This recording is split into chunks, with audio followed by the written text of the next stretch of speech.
of color is not diversity. Diversity of skills, education, and thought is true diversity.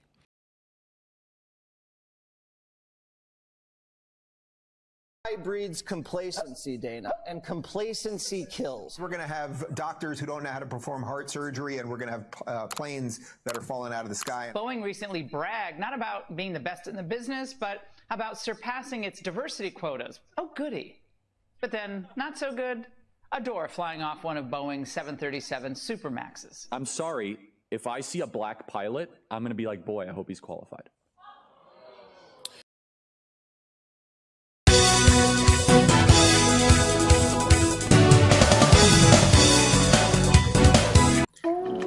Not a YouTuber, just like making videos.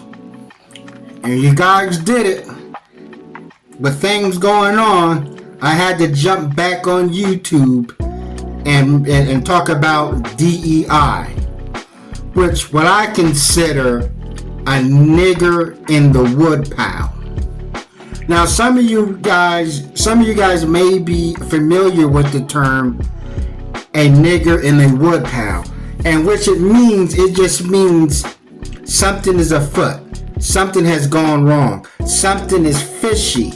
But something is not right. There is a nigger in the woodpile. You know, the sanitized version would be there's a fox, the term there's a fox in the hen house, you know, and so forth. That means, hey, be on your alert. You know, things ain't what they seem, or something's not right here. We need to investigate. So when I think about DEI, I think about that term. There's a nigger in a woodpile. Now, some of you who are as old as me, I remember there was times when we used to read books in elementary school. Certain books that were not politically correct, and they may have one of the characters say that, you know. I remember sometimes there's a nigger in the haystack too, you know, woodpile or haystack. And I remember our teacher telling us, like, hey, this book was written back in 1955 or whatever, you know, don't pay attention to that. I think the original book, and then there was none, if you uses that phrase. And right now, white people are blaming black people for things we haven't done and things we haven't done yet. I'm going to properly break things down. Now, take a look at the bridge that went down in Baltimore, and that young mayor there, Brandon Scott, who seems like a overachiever, you know, and they call him DEA mayor and so forth. Basically, this young black man with a blowout or whatever, they're looking at him and they're saying, hey, there's a nigger in the woodpile. How are you going to blame him for a bridge collapsing, a boat? You know, that was probably navigated, operated by some foreigners and so forth. But hence, white people in this country has a long history of blaming pretty much a lot of problems on black people. They blame the Civil War on black people and so forth. So hence, there's a nigger in the woodpile. Blaming Brandon Scott for what happened to that bridge is like blaming the mayor of New York when the Twin Towers crashed. You know, were hit. Who was I don't think Giuliani was the mayor then. But yeah, I think he was. And so forth. You know, this is racist dog whistles. It's basically saying, hey, black people ain't supposed to be in these positions. Now, this goes back into my my criticism of black entertainers in one of my videos. You know what I'm saying? How, you know, I don't care how much money Jay-Z makes or all black comedians make a million gazillion dollars. You know what I'm saying? As long as that's their position and know our place. Step It Fetcher, I said it before. Step It Fetcher, in his prime, was one of the richest Hollywood actors.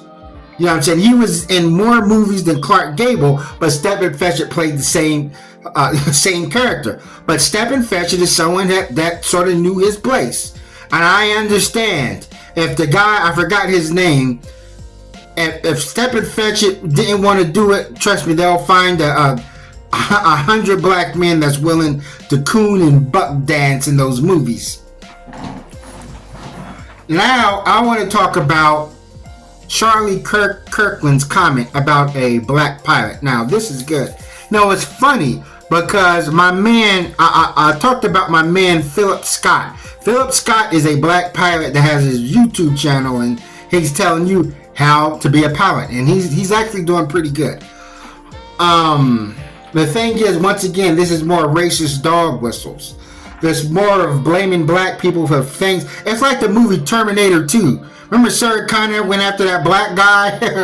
I forgot his name in a movie, or that actor, that black guy, for something he hasn't even done yet.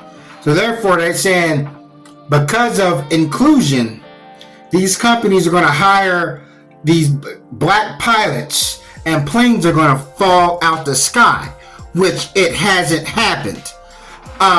This also reinforces not just white supremacy, but white privilege. Because if we see a white dude, a square-jawed white dude, as they said, who's a pilot, we're going to look at him. We're going to like, oh, that guy, you know, with his chiseled square jaw, that guy, he's definitely qualified for this.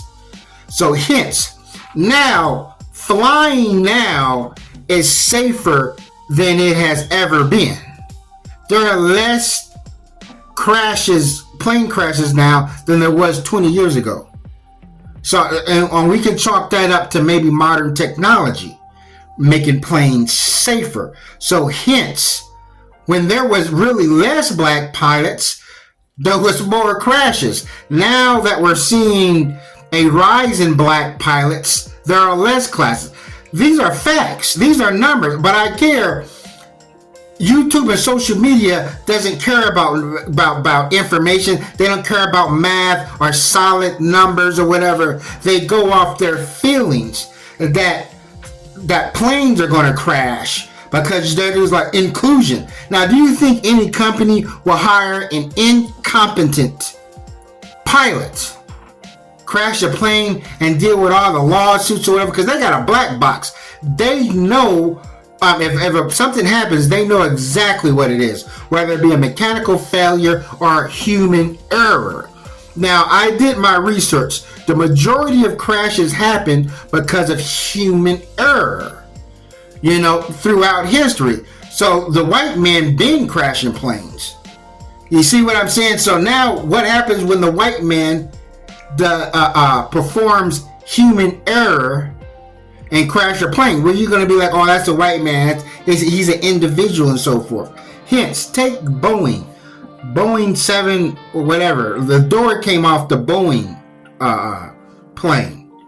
And once again, they blame that on black people because they said, oh, since Boeing says we reached our diversity quota, doors are falling off. You know, supposedly they build Boeing airplanes in the hood. You know, they're built in the hood. Their factories in Harlem or in South Central or the Fifth Ward or whatever, and they said, oh, and so forth. Now, the thing is, with this, with a diversity and inclusion, whatever, and if a company says we reached our diversity program, why do you think that even if they hire a bunch of minorities, these minorities or so forth are going to get the top spot? That is ridiculous. If you have an airplane company or whatever, you know what I'm saying, Delta and so forth, and they said we reached our quota for diversity, what makes you think that they're going to have black pilots? They're going to hire a bunch of blacks or Mexicans or whatever. They can just hire a bunch of them to clean the planes. A lot of companies, as I said, and that's how it's going to be anyway. If you go to a lot of companies, you know, back when, and so forth, you see a lot of blacks at the bottom, you know, working in mail rooms, working in shippings and receivings, you know, these entry-level jobs and so forth, and you see the white boys at top. I remember when I used to jump job to job, working in factories and warehouses. who's at the bottom? Mexicans or blacks, you know, just doing the menial labor that's there, very easily replaceable. And who are the managers? A lot of times, the white dudes. Who are the technicians or the engineers, the guys who have to fix the machines or build new machines and so forth? You know, yeah, the white dudes. So when they want diverse, a lot of these jobs have a hard time filling their roles anyway. You know, they got a high turnover rate. They're trying to get employees in the door. You know, and it's going to be like the same. Black people and so forth are going to work the jobs that white people don't want. You know, and they're going to look like, oh, it's diversity and inclusion. As if Delta hired a bunch of black people, they're going to have a bunch of black pilots. Don't you understand that Delta and these major companies, they got multiple positions? Did anybody think about that? Like, no, they probably going to hire black people to clean the planes, clean the toilets, stock the planes with peanuts and meals and shit like that. So therefore, as I said, this is racism wholesale. They're trying to create problems that does not exist. And you wonder why there's riots. And there's wonders why I sit back and I understand why there are riots and so forth. As I said before, when a black person has got his chain on, he's a multi-million-dollar rapper, he's comedian or whatever, all these black entertainers bickering each other, white people love that. You know their place. But when they see like more black people getting in high positions, that's when they become alert. They don't care about no damn rapper and all his money. You know, black people have been making money since the slave days. Black people, even back when black entertainers like Sammy Davis Jr. couldn't even walk in the same door as white people. So that ain't nothing to them. That's why I said, man, we need to fast from all this entertainment, because these entertainers are nothing but a bunch of distractions. Now, let's go back into the Republican and Democrats. You know, I know a lot of black people want to switch over to the Republican Party. I did my videos on that, but I say one thing, that I will never tell black people or any group of people, hey, vote Republicans because the Democrats ain't doing nothing for you. I say, do your own research and see what candidate benefits you in your own life. But as far as Boeing, the Boeing plane where the doors flew off and they're trying to blame black people for it, you understand the Republicans like to ease up on regulations.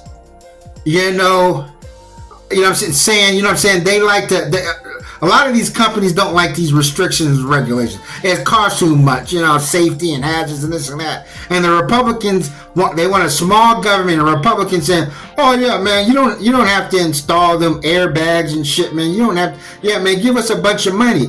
The Democrats, they enforce these regulations. They you know what I'm saying, and so forth. I read that in a book, Fast Food Nation. You know, the Republicans that have tainted meat on your table because they like, man, you eating salmonella. They're like, man, you don't have to go through all that bullshit, whatever, man.